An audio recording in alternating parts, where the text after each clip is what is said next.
Labdien visiem, mani sauc Velta. Mums adītājām mūsu rokas ir mūsu galvenais darba instruments atdot. Gadās arī, ka mēs savainojam savus pirkstus. Arī man tā pavisam nesen gadījās atdot ar šīm te zeķu adatām, tik savainot šis te pirksts.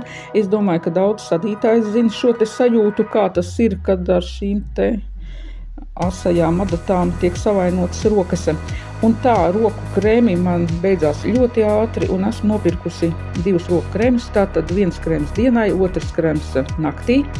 Un tā šis te krēms ir ražots Latvijā. Kas tad šeit ir rakstīts? Barojošs roku krēms ar mandeļu, eļļu un bišu vasku. Bagātīgs tekstūras krēms, ātri iesūts sādā, radot samtains un pabarotas ādas sajūtu. Krēms ražots Dobelē, akcijas sabiedrība Spodrība. Un 2 krēms jau ir nakts krēms. Šis ir kopjošs nakts roku krēms ar dabīgo lavandas ekstraktu, ar argana un mandeļu eļļu un šī sviestu. Un šis krēms jau ir ražots Vācijā.